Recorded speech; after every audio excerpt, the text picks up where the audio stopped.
Donc cet été, on est toutes les deux parties 2 mois aux États-Unis, dans un ranch donc à côté de San Francisco, dans un petit patelin qui s'appelle Santa Rosa.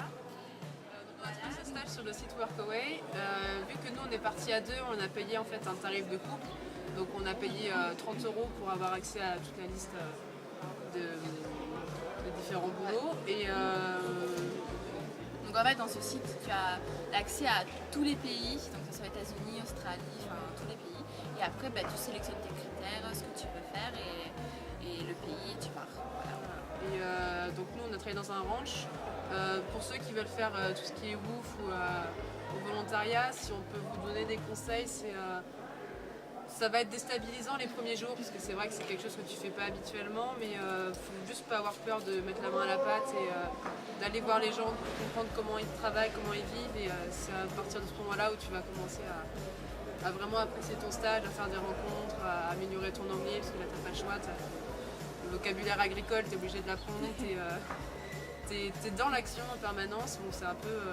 C'est pas hyper glamour, t'es dans la boue, dans le. Ah ça non. Mais nous, on en garde un bon souvenir parce que des belles rencontres, un bon stage, on a voyagé, on a sorti un peu oui. du range, donc non, c'est cool.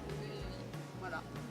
Pour tout dire, je m'occupais de tout ce qui était chèvres, poneys, les poules, les lapins. Et Margot, c'était plutôt les chevaux et c'était des choses qu'on n'avait jamais fait avant. Donc voilà, on apprend au fur et à mesure. Ça Et fait on des s'amuse. souvenirs marrants, quoi. C'est très drôle, oui. Donc non, le volontariat, faut pas hésiter.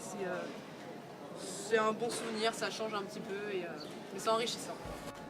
Par rapport à la culture américaine, vu que nous on était vraiment plongés, on était logés dans une famille américaine, on se rend compte assez rapidement, par exemple, qu'ils prennent pas les repas ensemble, mais il faut pas être choqué de ce genre de choses. Enfin, ils sont vraiment ouverts d'esprit. Bon, si tu veux avoir des informations, ils sont prêts à partager leur vie avec toi, donc ils sont quand même hyper sympathiques, Très ouvert.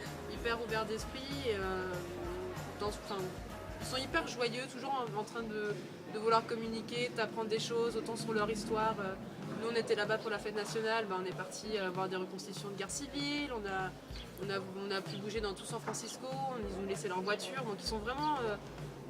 si t'es franc jeu avec toi, comment dire, si tu travailles pour eux d'une façon réglo, qu'ils voient que t'es investi, ils hésiteront pas en contrepartie à te faire plaisir. Après, donc, sur le site Workaway, ce qui est bien, c'est que une fois que vous avez la liste de tous les autres qui peuvent vous accueillir, il y a les différents commentaires des personnes qui ont été hébergées avant. Donc vous avez un descriptif, vous avez des gens qui disent en effet c'est ça ou c'était pas ça, notre désillusion. On peut vraiment se faire une première opinion, et ce qui est hyper important aussi, c'est de ne pas hésiter à échanger des mails avec ces personnes en leur demandant voilà, nous on est en telle situation, est-ce qu'il y aura ça, ça. Vraiment, je ne veux pas avoir de mauvaises surprises en arrivant.